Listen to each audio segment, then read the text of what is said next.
Republicans target visas of student protesters. That violates free speech, experts say. Some GOP presidential candidates have called to revoke student visas and deport foreign nationals who express support for Palestinians or criticize Israel's military response. As tensions have erupted at college campuses throughout the country after Hamas's attack on Israel, former President Donald Trump and other Republican presidential candidates have called to revoke student visas and deport foreign nationals who express support for Palestinians or criticize Israel's military response, moves that would amount to violations of their First Amendment rights, according to some legal experts. Student protests have ranged from urging a ceasefire or denouncing the treatment and killing of Palestinian civilians to blaming Israel for Hamas's attack, a position that has been criticized across the political spectrum.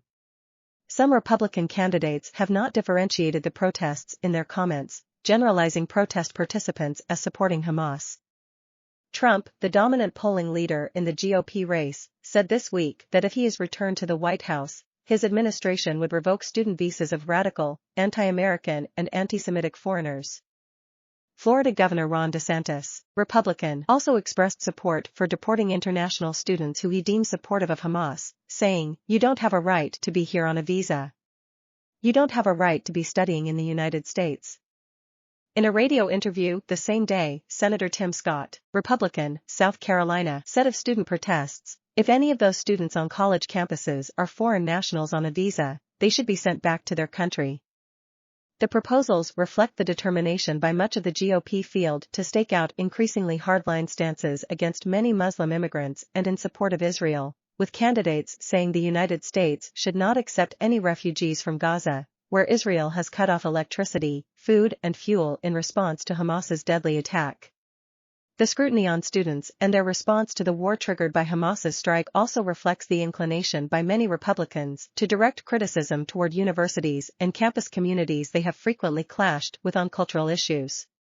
Many Republicans have positioned themselves as stalwart defenders of free speech, often alleging that conservative views are muted at colleges and universities. Republicans' posture on student protesters conflicts with that stance, some immigration and civil rights advocates said. Those advocates also cautioned that such proposals dangerously conflate protesters who criticize Israel's response to Hamas's attack or voice concern for Palestinians with those supporting Hamas, the militant group that controls the Gaza Strip. The First Amendment protects the right to speak of all people who live in this country, whether they're here as citizens, whether they're here as foreign nationals, whether they're students, whether they're visitors, said David Cole, the National Legal Director of the American Civil Liberties Union and a law professor at Georgetown University. The First Amendment prohibits the government from punishing someone for their speech or their association. And so I think they're non-starters. The Trump, DeSantis, and Scott campaigns did not respond to questions seeking more detailed explanations of how to reconcile the proposals with the Constitution's protection of free speech or how they would determine which students they classify as anti-Israel or pro-Hamas. Benjamin Johnson, executive director of the nonpartisan American Immigration Lawyers Association, AILA, said he certainly wouldn't trust the candidates as the judge and jury on what constitutes inappropriate protesting. Many of the protests Republican commentators and others in the party have criticized have featured students urging a ceasefire or denouncing the treatment and killing of Palestinian civilians in the Gaza Strip. However, some college groups issued statements placing the blame for Hamas's attack on Israel, drawing backlash from faculty members, donors, and alumni, most notably at Harvard University, where 30 student groups said in a letter that the Israeli regime was entirely responsible for all the unfolding violence.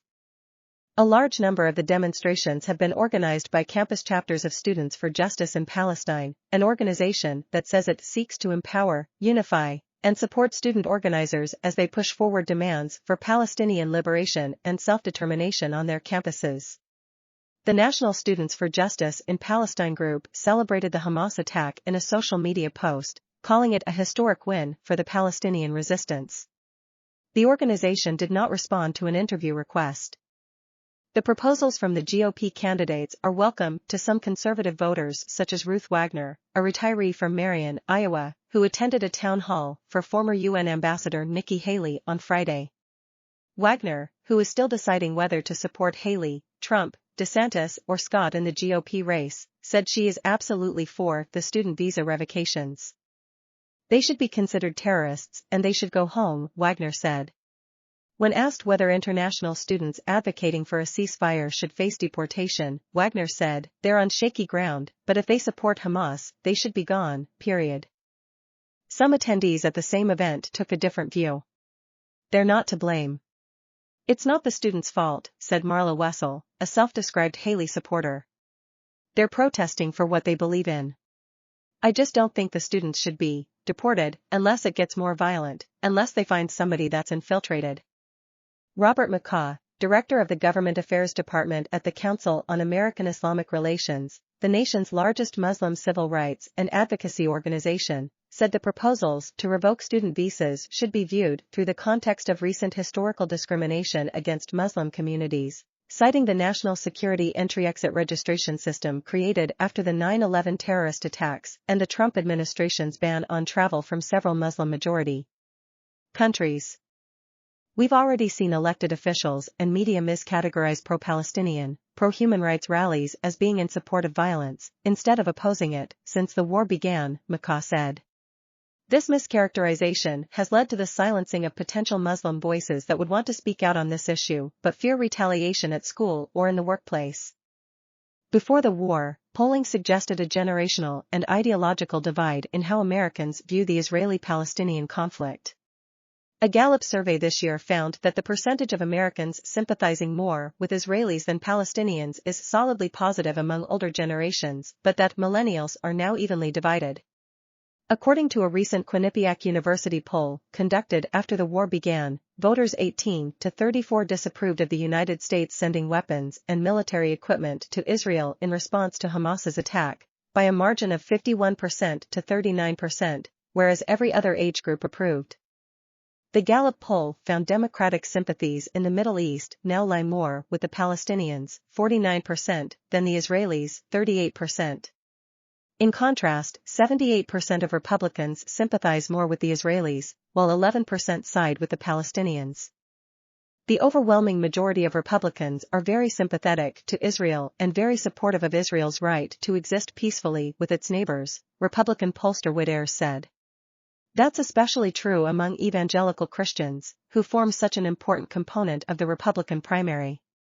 He said proposals such as those the GOP candidates are advocating for are in a way performative politics, because they are going to get slapped down by lawyers and judges in a heartbeat.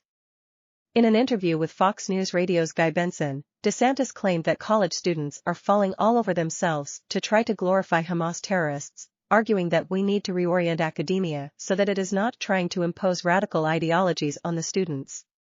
Battles over college campuses and education have been central to DeSantis's record in Florida, where he defunded diversity, equity, and inclusion programs at public colleges. Scott framed his proposal around the indoctrination of our young people versus the education of our young people, claiming that students are now taught that America is evil, or that Western democracies are somehow oppressors. AILA's Johnson said this of the comments made by Trump, DeSantis, and Scott. "What I hear in that ugly rhetoric is saying that there can be no disagreement with the U.S. position or no disagreement with Israel. It sounds to me like, where do we draw that line? Does that mean that anybody who's concerned about the plight of 1.3 million people in Gaza, that we would try to deport them? You can be both pro-Israel and pro the protection of innocent people in Gaza," he added. And before the Republican Party goes down the road of trying to punish people for simply disagreeing with popular opinion, they should check themselves. Some of the rhetoric that focuses on student visas echoes the broader posture on immigration that Trump and much of the GOP has embraced in recent years. Under the Trump administration, we will revoke the student visas of radical, anti-American and anti-Semitic foreigners at our colleges and universities, and we will send them straight back home. They go back home. Enjoy your life, Trump said Monday in Iowa. In the same speech, he proposed harsher restrictions on immigration based on ideology, promising to deport resident aliens with jihadist sympathies. DeSantis said on the Megyn Kelly show that any of those students who are here on visas, those visas should be cancelled, and they should be repatriated back to their home country. That's a no-brainer. Why would we want to welcome people into this country who are totally hostile to basic American decency and values, he added. The idea of revoking student visas has also spread among some Republicans on Capitol Hill. Senator Marco Rubio, Republican, Florida, said he would file a resolution calling to deport any foreigner who supports Hamas. Over the weekend, he sent a letter to Secretary of State Antony Blinken urging him to immediately perform a full review and coordination effort to revoke the visas of those who have endorsed or espoused Hamas's terrorist activity. Rubio has previously suggested rescinding visas after the Boston Marathon bombing. Senator Tom Cotton, Republican, Arkansas, on Monday likewise sent a letter to Homeland Security Secretary Alejandro Mayorkas urging him to deport any foreign national who has expressed support for Hamas, citing language in the Immigration and Nationality Act regarding anyone who endorses or espouses terrorist activity. Cole, the ACLU legal director, said that he was not aware of anyone ever being deported under that provision and that if the Department of Homeland Security sought to enforce it, it would face a serious First Amendment problem. The proposals are not unprecedented, but the precedents are not ones we should be proud of, Cole said. He pointed to instances where laws to make it a deportable offense to advocate communism or be affiliated with the Communist Party in the McCarthy era, or to affiliate with anarchists in the 1920s, were abused and applied in an overly broad manner that swept up people who simply expressed dissent. The most recent version of such a law was struck down and repealed by Congress. LaFonza Butler will not seek full term in Senate in 2024. Senator LaFonza Butler, Democrat, California, who was appointed to the Senate earlier this month to fill the late Dianne Feinstein's seat, announced Thursday that she would not run for a full term in 2024. Butler, 44, said she had spent the past 16 days, the entirety of her time as a senator, pursuing clarity about her life, service, and voice.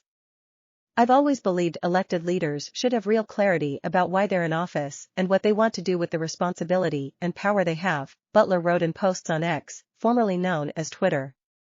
After considering those questions, I've decided not to run for a full term in the U.S. Senate. The former Labor leader and Emily's List president was appointed by California Governor Gavin Newsom, Democrat, to serve the rest of Feinstein's term after the longtime senator died last month. In doing so, Newsom kept his promise to pick a black woman in case of an early vacancy, and Butler was sworn in October 3 as just the third black female senator in history. Newsom had faced intense pressure to choose Representative Barbara Lee, Democrat, California, if a vacancy occurred, because of the depth of her experience and the length of her service to California. But he said he did not want to interfere in the ongoing race among Lee and fellow Democratic Representatives Adam B. Schiff and Katie Porter for the full term. Newsom stressed that he had not placed any restrictions on whether Butler could run for a full term, saying it was up to her. If she had decided to run, Butler would have joined the already crowded field that now includes former Major League Baseball player Steve Garvey, who announced earlier this month that he was launching a long-shot campaign for Senate as a Republican. California holds a nonpartisan primary, in which all candidates are listed on the same primary ballot, regardless of party, and the top two finishers advance to the general election. Though Republicans have not won a Senate race in California in 35 years, a greater number of Democratic candidates could have split the vote and given Garvey a better chance at advancing.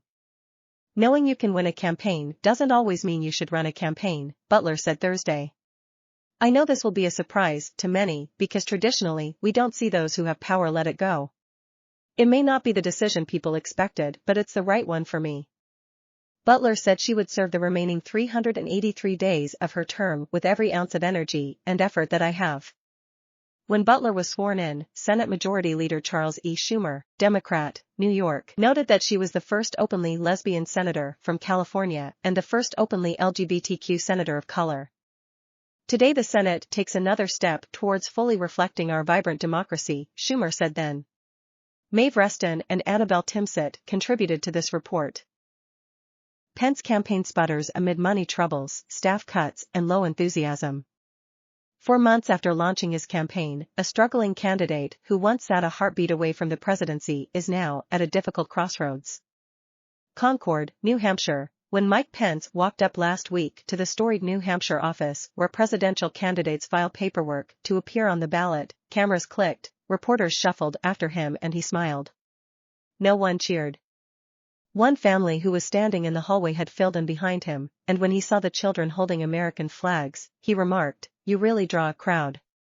But the few New Hampshire voters who turned out for the former vice president were far outnumbered by the news media. 4 months after launching his campaign with an embrace of traditional conservatism and a rejection of his former running mate Donald Trump, Pence, who once sat a heartbeat away from the presidency, now stands at a difficult crossroads. Plagued by financial problems, low polling numbers, and a message that hasn't resonated with the party base, he has been forced to confront tough realities this fall about the future of his campaign. At the New Hampshire State House, Pence signed a declaration and handed over a $1,000 check, officially seeking to add himself to the first-in-the-nation GOP primary ballot.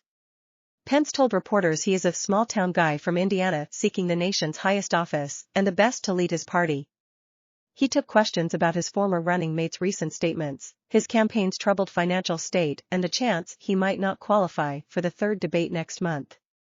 Pence warned that it may be obvious in the days ahead that other campaigns have more money than ours. It was.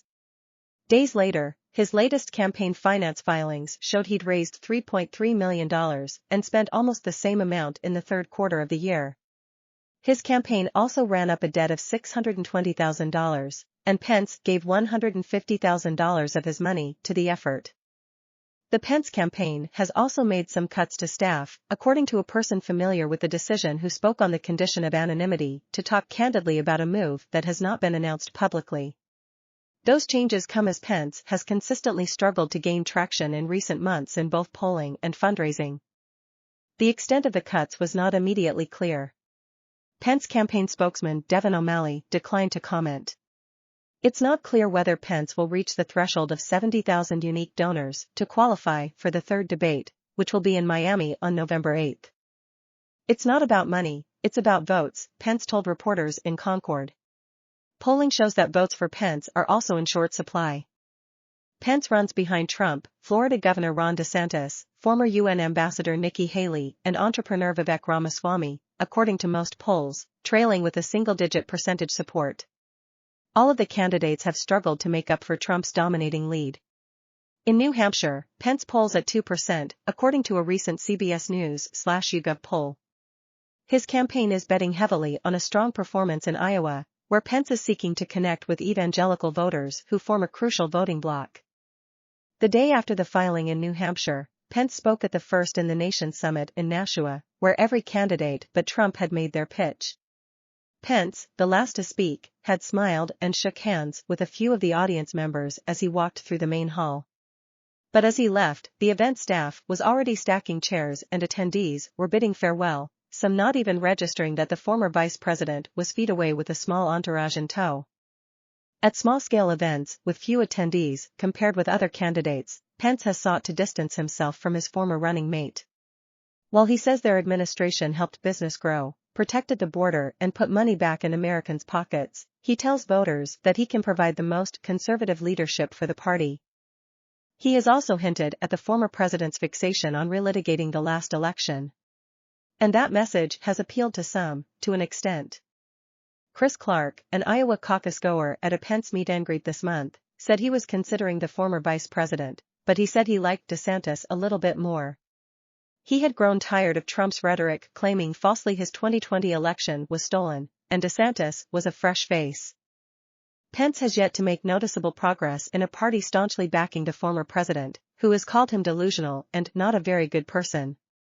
Trump mocked Pence's low polling after Pence's testimony was revealed in a federal indictment of Trump. Pence rejected Trump's pressure to try to reverse the election in 2020, certifying President Biden's win after Trump supporters had stormed the Capitol, some chanting "Hang Mike Pence." Pence has gone after other rivals at the debates, which Trump has skipped, and rebuked some of Trump's recent comments. When Trump referred to Hezbollah as very smart and criticized Israeli Prime Minister Benjamin Netanyahu after the Hamas attacks, Pence called the words incomprehensible in a question-and-answer session with reporters in the Concord office. After those comments, he thanked the news media and walked out the back door just as a crowd of supporters for Haley filled the empty hallway he had just walked in, the family he had just shook hands with among them, chanting "Nikki, Nikki, Nikki." Levine reported from Washington. Josh Dawsey in Washington contributed to this report. Nikki Haley misleads town hall audience on Chinese land acquisitions. I saw something on the internet that said you gave China thousands of acres of land in South Carolina. Why would you do that? Audience member asking a question at a Haley for President Town Hall in Boone, Iowa, October 9. Don't believe what you read on the internet. We didn't sell any land to the Chinese. But, yes, I recruited a fiberglass company. Former South Carolina Governor Nikki Haley, Republican, in response. In her campaign for president, Haley has warned repeatedly about Chinese investments, including land purchases, in the United States. Yet as governor from January 2011 to January 2017, she recruited Chinese companies to her state. Chinese capital investment in South Carolina more than doubled from $308 million in 2011 to nearly $670 million in 2015. There's nothing wrong with politicians changing their positions in light of new facts. Haley has become a hawk on China, making her stance a key part of her campaign platform, and many politicians in both parties, including President Biden, have become alarmed by China's behavior. But her response at the town hall was false and misleading. The audience member asked whether she gave China thousands of acres of land. She answered that we didn't sell any land to the Chinese, specifically mentioning a fiberglass company. This is political sleight of hand, denying something that was not asked. The fiberglass deal did not involve the sale of land, but that's because the company received almost 200 acres of county-owned land free of charge if promised investments were made. By our count, Chinese companies received about 1,500 acres while Haley was governor, much of it through land sales, despite her denial at the town hall. For context, that's only a drop in the bucket. According to an annual report by the U.S. Department of Agriculture, by the time Haley was preparing to leave office at the end of 2016, Chinese individuals and companies owned about 190,000 acres of land across the United States, a figure that has since grown to 384,000 acres. But it's not the picture she painted at the town hall. The facts. Let's start with the fiberglass company mentioned by Haley, China Juicer. This is a partially state-owned enterprise where a top official is a ranking Chinese Communist Party member. Board Chairman Chang Zhongli is a party committee member. China National Building Material Company Limited, a state-owned company, owns nearly 27% of China Juicer, according to the company website. Several top officials of CNBMC also are party officials. In 2016, the company announced that it would establish a manufacturing plant in South Carolina's Richland County, an announcement that Haley in a news release called a huge win for our state. On Facebook, she declared, "Get excited. China Juicer is creating 400 new jobs and investing $300 million right here in Colombia. Governors often seek foreign investment if jobs will be created.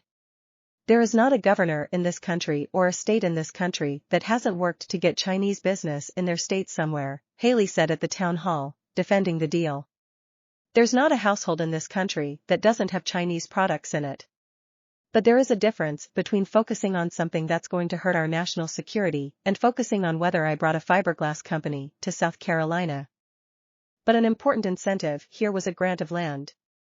According to the contract between the county and China Juicer, a key part of the deal was the companies receiving 197 acres of land, valued at $4.9 million. The company would have been required to pay back part of the land's value if it did not invest an expected amount of money or create an expected number of jobs. Let's pause for a moment and look at how Haley spoke about the transaction at the town hall. "We didn't sell any land to the Chinese. But, yes, I recruited a fiberglass company." Note the use of the royal we when talking about land sales, in contrast to the I when referring to recruiting the company. The governor's office of course would not necessarily negotiate specific land transactions, that was done at the county level. But she still wants to get credit for wooing the company without taking accountability for the details. Indeed, a key player in winning foreign investment is the South Carolina Coordinating Council for Economic Development, which approves grants, tax credits and other incentives. For instance, a South Carolina job development credit provides companies with funds, as much as $3,250 per employee annually for 10 years, to offset the cost of locating or expanding a business facility. The Coordinating Council is chaired by the state's Commerce Secretary, who is appointed by the governor. Meanwhile, contrary to Haley's suggestion that land sales were not involved, many other Chinese companies making investments in South Carolina purchased land, either from local governments or individuals, including Wellman Plastics Recycling, 2015 purchase, about 400 acres, after receiving a $500,000 expansion grant from the SC Department of Commerce. Tektronic Industries, 2015 expansion, 300 acres, after receiving job development credits from the State Coordinating Council. Smithfield Foods, 2013 purchase, 208 acres. Kier Group, 2013 new facility, 133 acres, after receiving job development credits and a $4 million grant from the State Coordinating Council. We found at least another 250 acres acquired by Chinese firms, although many of the acquisitions are relatively small, such as just over 58 acres in 2013 by JN Fibers for a new production facility after receiving an $800,000 state grant and other incentives, about 34 acres, valued at $15 million, by Yanfeng Automotive in 2016 to establish a plant, and nearly 31 acres by the plastics manufacturer Unisite in 2015 to establish a manufacturing plant. Unisite received a $400,000 grant and job development credits from the State Coordinating Council. 11 other deals involved land purchases of under 30 acres each, with some also involving state grants and incentives. A Haley campaign spokesperson declined to discuss her comments at the town hall on the record, including whether she was suggesting that as governor she had no control over land sales or grants. In an emailed statement, the campaign said, with China-owned companies in all 50 states and Chinese products in nearly every American home, China's influence is pervasive. China buying farmland near our military bases and stealing American technology is a clear and present security threat. Chinese investment in glass manufacturing in America is not the same, although dangers in the consumer goods sector are greater today than they were 5 or 10 years ago. Nikki Haley has the clearest vision of the comprehensive nature of the Chinese threat to America and will do what it takes to keep Americans safe. The Pinocchio Test. Haley sidestepped the questioner's assertion that the state gave land to Chinese companies by suggesting the state did not sell land to Chinese companies. But in the specific example she cited, the fiberglass company, the land was, indeed, given free. As for the other Chinese investments, the land indeed was sold. In the first instance, her remarks were misleading. In the second instance, what she said was false. If Haley was intending to say that such decisions were made at the county level, notwithstanding her efforts to persuade Chinese companies to make investments in South Carolina, she should have made that clear to the town hall audience. Haley earns 4 Pinocchios. 4 Pinocchios. About our rating scale. Send us facts to check by filling out this form. Sign up for the Fact Checker weekly newsletter. The Fact Checker is a verified signatory to the International Fact-Checking Network Code of Principles. Biden urges help for Israel and Ukraine in high-stakes Oval Office speech. President links the two conflicts as he makes a sweeping argument for America's global role. President Biden delivered an impassioned Oval Office speech Thursday urging Americans to stand by Israel and Ukraine as they face ruthless but very different adversaries, asserting that the world is at an inflection point in history and making the case for billions in aid to both countries at a time when such assistance is under attack from a variety of quarters. Hamas and Russian President Vladimir Putin represent different threats, but they share this in common: they both want to completely annihilate a neighboring democracy, Biden said. American leadership is what holds the world together, he added. American values are what make us a partner that other nations want to work with. To put all that at risk if we walk away from Ukraine, if we turn our backs on Israel, it's just not worth it. Biden said he planned to send a request to Congress on Friday for aid to Israel and Ukraine. White House officials have been considering a package that could cost as much as $100 billion, although that figure remains in flux, according to people briefed on the matter. Thursday's address marked a striking effort by Biden to link two global crises that have consumed much of his presidency, and he made a broad moral and practical argument about America's critical role in the world.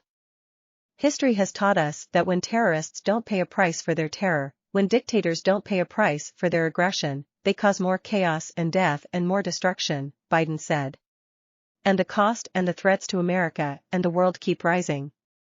The speech culminated an extraordinary week for Biden, who set aside his schedule for a whirlwind trip into a war zone to appear alongside Israeli Prime Minister Benjamin Netanyahu. The trip is likely to stand out as a signature moment of his presidency, though the outcome is far from certain as the Middle East remains engulfed in violent turmoil. The immediate political question for Biden after Thursday's address, however, is whether he can successfully link a terrorist assault in the Middle East with a slogging ground war in Eastern Europe, keeping up public support for both efforts. Republicans have grown increasingly wary of sending more aid to Ukraine, even while they enthusiastically back assistance for Israel. The president said sending aid to Israel and Ukraine is a smart investment that's going to pay dividends for American security for generations. Biden argued that helping both countries win their respective wars would make the United States safer without putting American troops in harm's way. While emphasizing the steadfast U.S. support of Israel, Biden reiterated his warning against being driven by fury. After the September 11, 2001, terrorist attacks on the United States, he said, "We made mistakes. So I caution the government of Israel not to be blinded by rage. And here in America, let us not forget who we are." Biden also stressed the humanity of the Palestinian people and again distinguished them from Hamas. He said the United States needed to provide humanitarian assistance in Gaza, where Israel's aerial counterattack and siege of the densely populated enclave have led to rapidly deteriorating conditions and a humanitarian crisis. UN Secretary-General Antonio Guterres on Thursday urged rapid, unimpeded access for humanitarian aid to the Palestinian enclave, citing an ever-mounting toll on civilians who have lacked water, food, fuel and electricity for more than a week. Hospitals in Gaza are being overrun with casualties from Israeli airstrikes, with patients sleeping on floors and some facilities turning lights off to save energy, according to Palestinian health authorities. During Biden's lightning trip to Tel Aviv on Wednesday, he announced a deal with Israeli officials to allow humanitarian aid to reach the more than 2 million Gazans, though parts of that deal remained uncertain on Thursday. "We can't ignore the humanity of innocent Palestinians who only want to live in peace and have an opportunity," Biden said.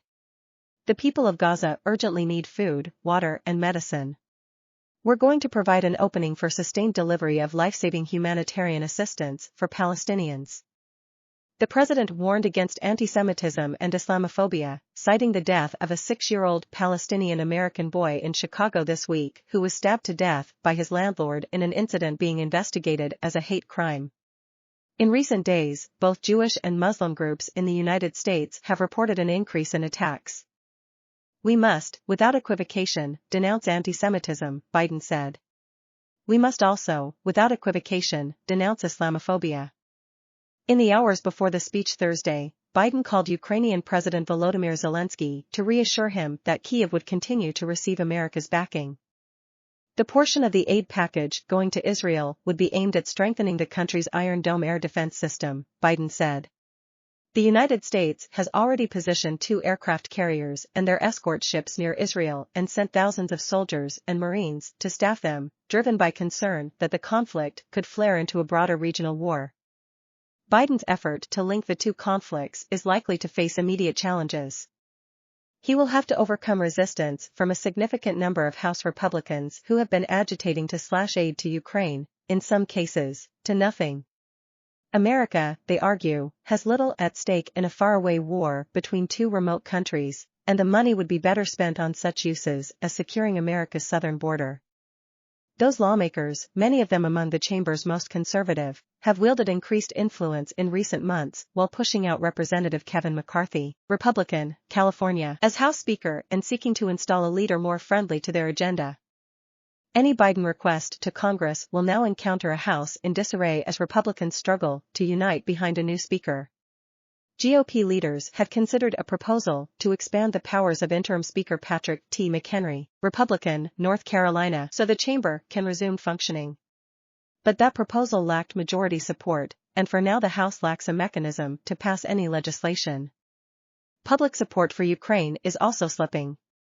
A Washington Post-ABC poll last month found 41% of Americans said the United States was doing too much to support Ukraine, while 50% said it was doing about the right amount or too little.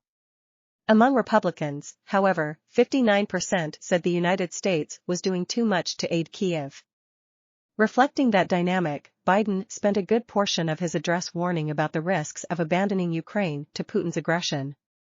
He recalled the secretive trip he made to Kyiv in February with only a handful of security agents accompanying him, a visit that in some ways was similar to his trip Wednesday to Israel while it was in a state of war. He recounted taking a special train from Poland to Ukraine. "When I exited that train and met President Zelensky, I didn't feel alone," Biden said. "I was bringing with me the idea of America, the promise of America, to the people who are today fighting for the same things we fought for 250 years ago." Support for Israel has received greater bipartisan backing. But a handful of liberal Democratic members of Congress have called for a ceasefire without publicly supporting Israel, prompting Jean-Pierre to criticize their statements as disgraceful. Biden's appeal comes against the backdrop of an Israel-Gaza war that is very much ongoing. Israeli airstrikes continued Thursday, including in so-called safe zones in the south, such as Khan Yunis, where Israeli leaders urged Palestinians to head in advance of the invasion.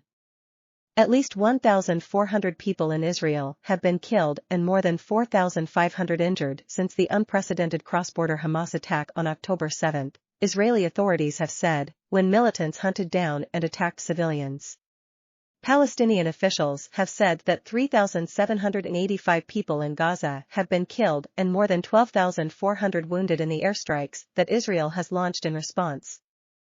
Biden is not the only world leader seeking to balance support of Israel with efforts to relieve Gaza's humanitarian crisis and head off a wider spread of the war. British Prime Minister Rishi Sunak traveled to Jerusalem and Saudi Arabia this week. "We will work together to ensure regional stability and prevent a dangerous escalation," Sunak said Thursday on X, formerly known as Twitter. The White House is calculating that a single aid package that includes both Israel and Ukraine would be harder for members of Congress to vote against, especially Republicans whose skepticism on funding Ukraine might be overcome by their urgent desire to send aid to Israel. The linkage is also a way for Biden to make a sweeping argument that the United States has a duty to stand by democracies wherever they may be, in opposition to the America First approach of his leading Republican challenger, former President Donald Trump. Biden has made the argument for a fraternity of democracies in recent days as he urges Israel to minimize civilian casualties in its response to the Hamas killings. "What sets us apart from the terrorists is we believe in the fundamental dignity of every human life, Israeli, Palestinian, Arab, Jew, Muslim, Christian, everyone," Biden said during his brief trip to Israel. "You can't give up what makes you who you are. If you give that up, then the terrorists win. And we can never let them win." MD police officer, hired a year after January 6, now accused of taking part in it. A Montgomery County officer was arrested Thursday and charged with assaulting police during the 2021 raid on the Capitol. A Montgomery County police officer was arrested Thursday and accused of taking part in the mob violence against D.C. police guarding the U.S. Capitol on January 6, 2021, before he joined the force. Justin Lee, 25, of Rockville, Maryland, was indicted on 7 charges, including assaulting a D.C. police officer and impeding police during a civil disorder, both felonies.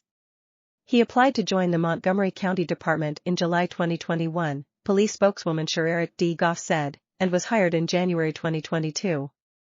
He was suspended without pay after the arrest and the department is moving to fire him, Goff added. Lee was already on administrative leave, with pay, because of a shooting that is still under investigation. In July, Lee fatally shot a 19-year-old man suspected of stabbing multiple people in and around a shopping center in Aspen Hill, Maryland, according to police. Body camera footage shows the man running toward Lee with a knife before the officer fired. That same month, the police department was informed that Lee was under investigation by the FBI, Goff said in a statement. She added that the department conducts a thorough background investigation as part of its standard hiring process, but had no information from the Justice Department identifying Lee as a participant in the January 6 insurrection. The police department is reviewing its background check process in response to Lee's arrest to determine whether adjustments need to be made, she said. The indictment unsealed Wednesday does not give any details about Lee's alleged conduct at the Capitol, beyond saying he engaged in physical violence and assaulted, impeded or resisted a D.C. officer. Lee is represented by attorney Terrell N. Roberts III, who often represents people suing Maryland police departments over alleged acts of brutality. No one should draw any opinions or conclusions about this man until this case is tried in court, Roberts said. Montgomery County riot officers were deployed to the Capitol during the attack on January 6, helping guard the east side of the building when Capitol Police and D.C. police were overwhelmed. They had been stationed elsewhere in the city in case violence broke out on D.C. streets. Montgomery County Police Chief Marcus Jones said at a county council meeting in May 2021 that they were one of the first teams able to respond to the Capitol. "I've never been so proud of our men and women, who without hesitation helped keep our democracy and keep that institution safe," he said at the time. One officer on the force suffered a concussion that kept him out of work for months, Jones said. Dozens of former or current law enforcement officers attended Donald Trump's rally on January 6, and some then joined the violent mob at the Capitol. Thomas Webster, who served as a New York City police officer for decades, tackled a D.C. police officer outside the Capitol and exposed the officer to tear gas. Jacob Fracker and Thomas Robertson were both officers in the small Virginia town of Rocky Mount when they broke through police lines and breached the Capitol building.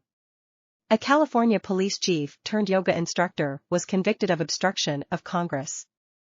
Last week, a former sheriff's deputy from rural Tennessee was convicted at trial of assaulting a police officer on the Capitol steps.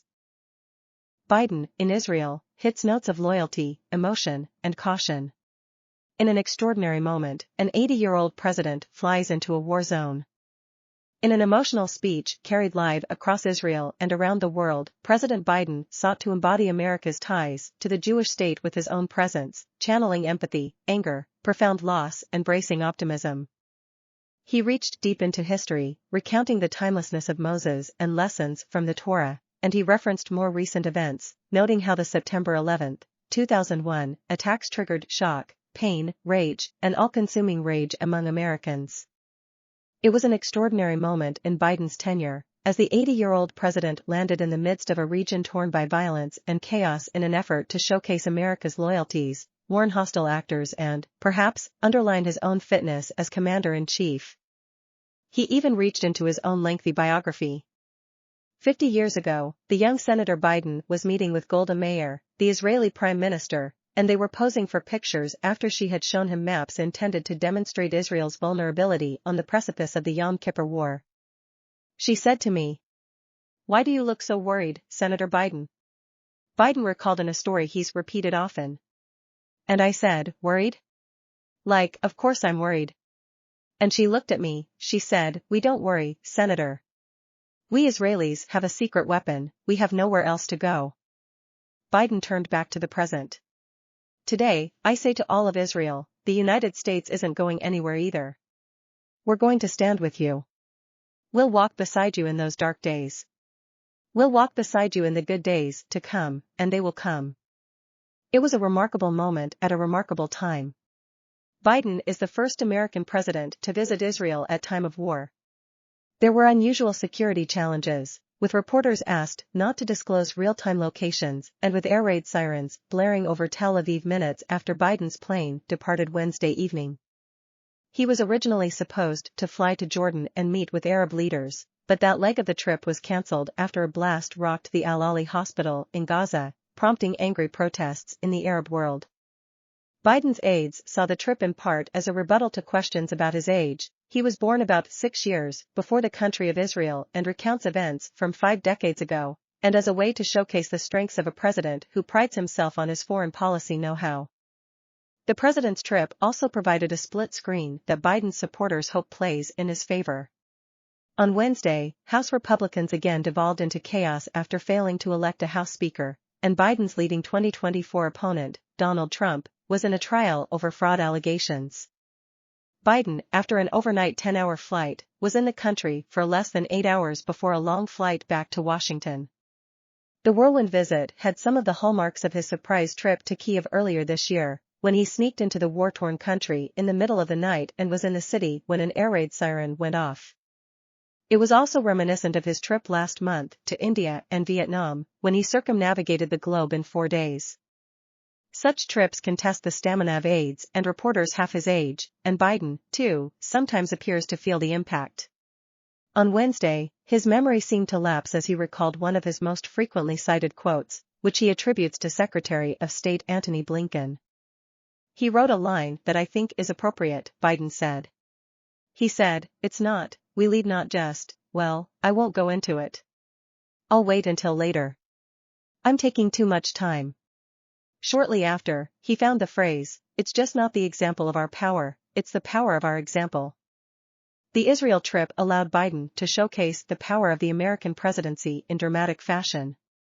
He announced, for example, that his military had ordered 2 aircraft carriers, the USS Gerald R. Ford and USS Dwight D. Eisenhower, into the region. He sought to speak with authority.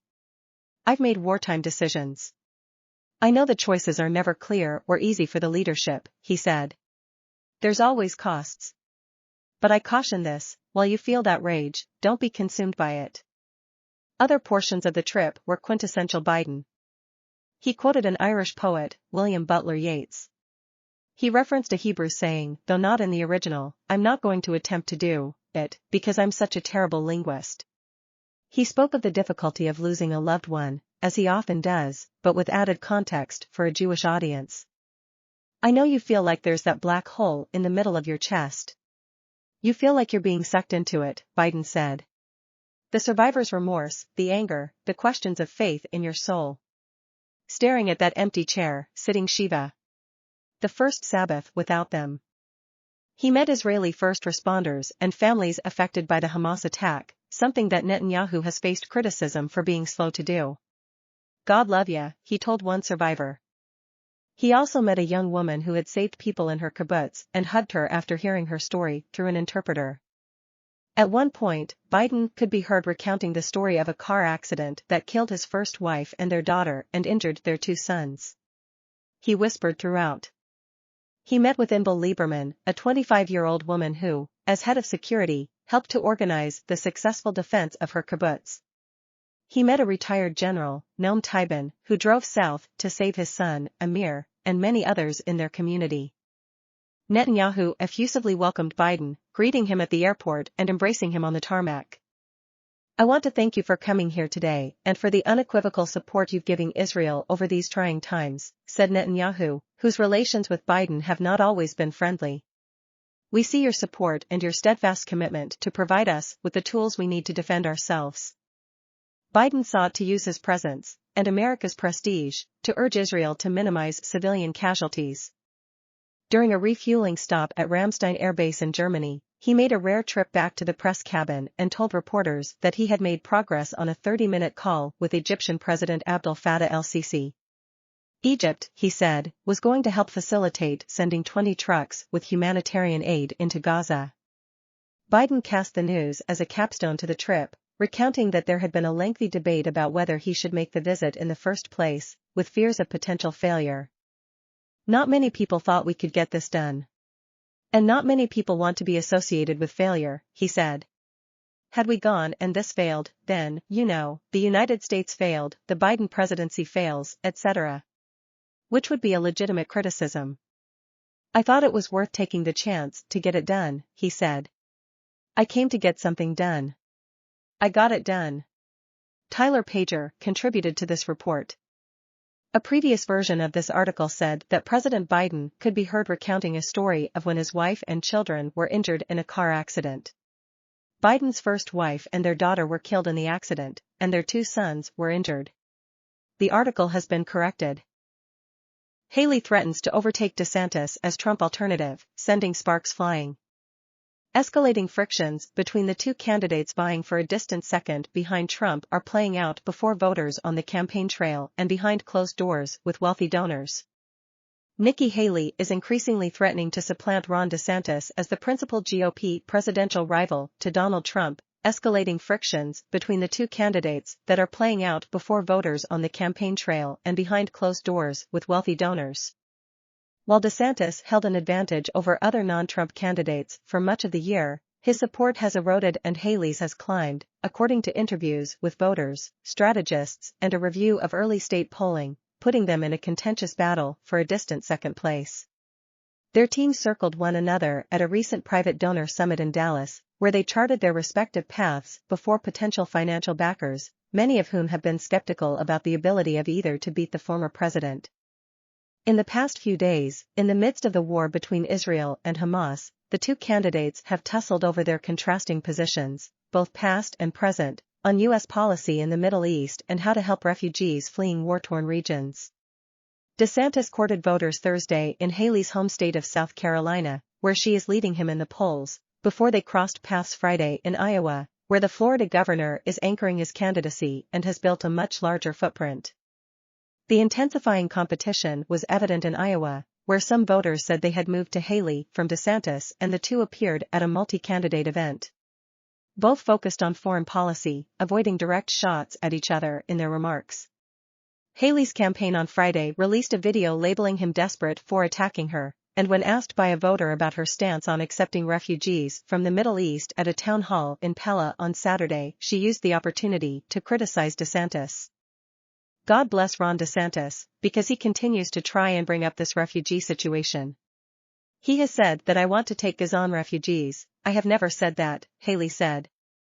He can keep doing it, but that's what happens when a campaign starts to spiral out.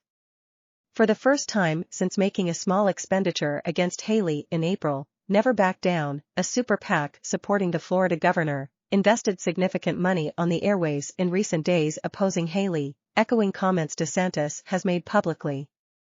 They spent nearly $1 million airing a new ad in Iowa, according to disclosures filed with the Federal Election Commission, highlighting DeSantis's opposition to allowing refugees from Gaza into the U.S. and suggesting that Haley would be open to that idea.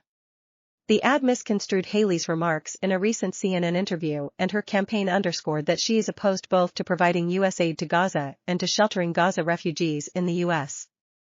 The back-and-forth between the two camps marked a combative new phase of the GOP race that has echoes of 2016, where Trump's lower polling rivals trained much of their fire on one another rather than on him, a strategy that ultimately helped Trump win the nomination. Both Haley and DeSantis, who has been more forcefully criticizing the former president in recent weeks, are trailing Trump by an average of between 40 and 50 points in the polls. But advisors to both candidates see a narrowing of the field as an essential element to toppling Trump. That consolidation could happen sooner rather than later, as other candidates such as former Vice President Mike Pence and Senator Tim Scott, Republican, South Carolina, are struggling. The challenges for lower-tier candidates have led some Republicans to envision a contest that eventually comes down to three finalists, a runaway favorite in Trump and two longer shots with sharply contrasting pitches. Haley rose to third in a Washington Post average of national polling from October, with 8% support to DeSantis's 14%. She's pulled into third in Iowa, where DeSantis's support is still noticeably stronger, and jumped ahead of DeSantis in recent surveys of New Hampshire and South Carolina. DeSantis operatives and allies acknowledge that Haley is having a moment, and some increasingly view her as the main threat to his efforts to consolidate voters looking for an alternative. But they also argue she appeals primarily to a smaller, anti-Trump segment of the Republican electorate that many candidates are fighting over, and that she can't win enough voters from the pro-Trump majority of the party to defeat Trump in a head-to-head. In a closed-door address to donors this month in Park City, Utah, at a conference organized by former House Speaker Paul D. Ryan and attended by Senator Mitt Romney of Utah, Haley addressed the potential financiers who do not want to see Trump win the nomination. She bluntly told them that sitting on the sidelines is not an option and suggested their reluctance to engage has been a critical factor in Trump's dominance. "You need to make a choice, and I hope you choose me," she told them, according to several people who described her remarks in the private session. At the meeting of GOP megadonors who are part of the American Opportunity Alliance in Dallas, where the teams of both DeSantis and Haley were invited to present their respective cases, DeSantis campaign advisors argued that consolidation of the field would help DeSantis but not Haley, partly because 90% of DeSantis's voters would migrate to Trump if he dropped out, according to several people familiar with the presentation, who like others spoke on the condition of anonymity to describe private comments. At that same gathering, Haley's team cited polls showing her ahead of DeSantis in New Hampshire and argued that she is closing in on him in Iowa. They also noted her cash advantage over DeSantis, who had about $5 million left for the primary and $1 million in debts on reports recently filed with the FEC, compared to her $9.1 million in cash reserves for the primary.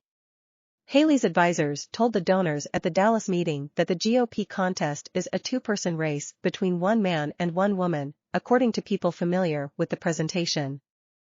"We have to have a new generational leader, one that's going to understand that these threats are real and we need new solutions to do with it," Haley said on Friday in Iowa as she detailed the foreign policy experience she gained through her role as UN ambassador.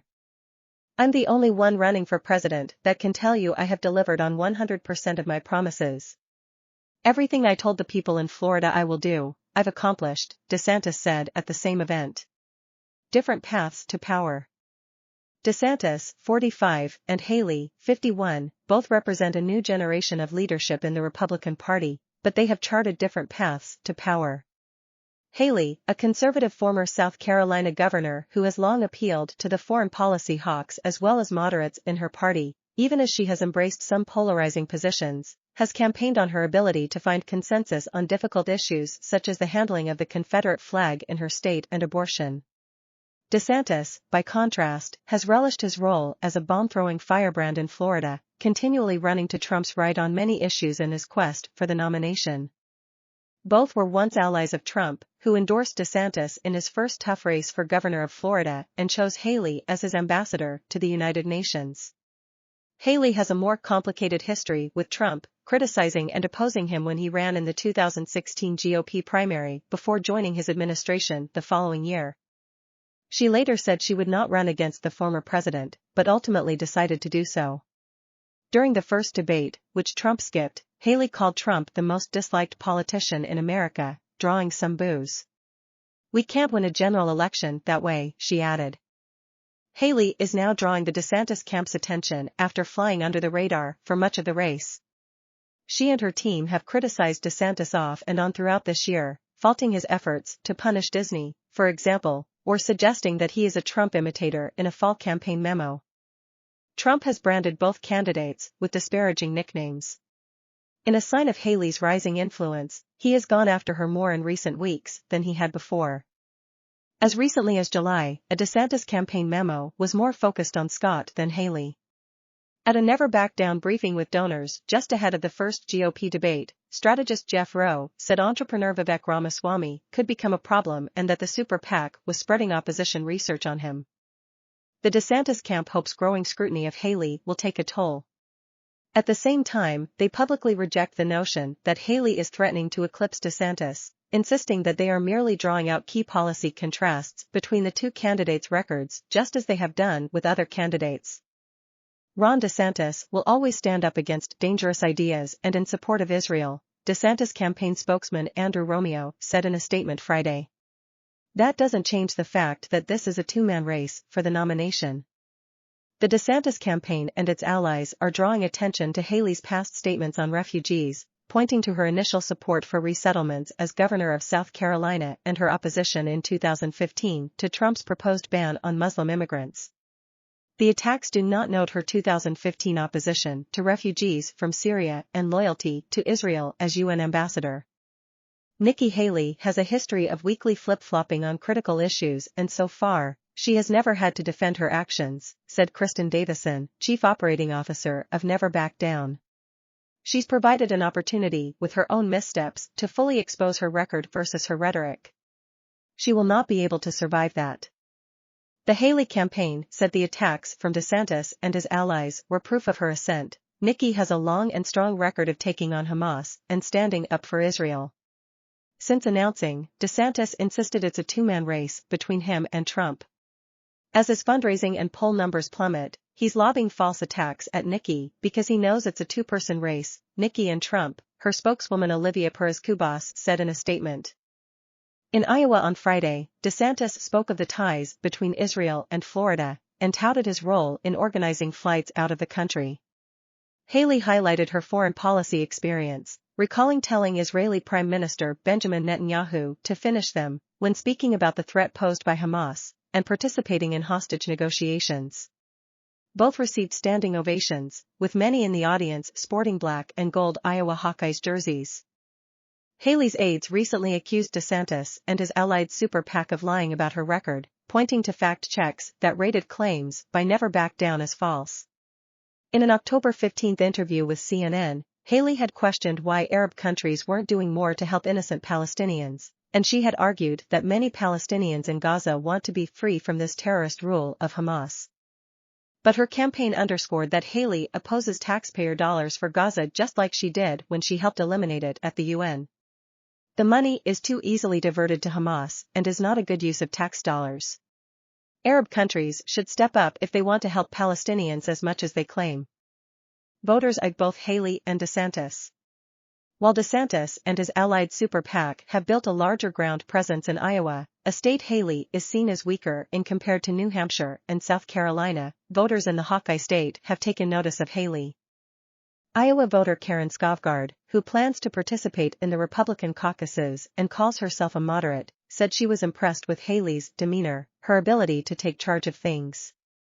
Skovgaard said she trusts her on foreign policy and liked her practical answer on abortion during the first GOP debate, where Haley set herself apart from her rivals by arguing that most federal abortion bans would never pass Congress. Nikki Kemper said her vote was for DeSantis until she attended Haley's town hall in Cedar Rapids Friday afternoon, the first time she saw Haley in person. Hands down, she won it, Kemper said, citing Haley's broader focus on international issues. She really hit on every topic across local and international, and I think DeSantis didn't really cover a lot of the same topics. So I just felt like she was more, well, rounded and really had the experience overseas, as well, to help sell it. Some early state voters who are hoping for a strong Trump alternative are waiting to see who emerges as the most viable candidate of the two. Anyone but Trump, Kirk Hayes replied immediately at a DeSantis event in Algona, Iowa late this summer. But he wasn't sure whether any of the contenders could topple Trump. No one's really come out in front. In a follow-up interview this month, Hayes, 87, said he was still considering both Haley and DeSantis, even though the Florida governor is a little more conservative than I am, Hayes said. But it's not a deal-breaker for me. Wells reported from Cedar Rapids, Iowa. Scott Clement contributed to this report.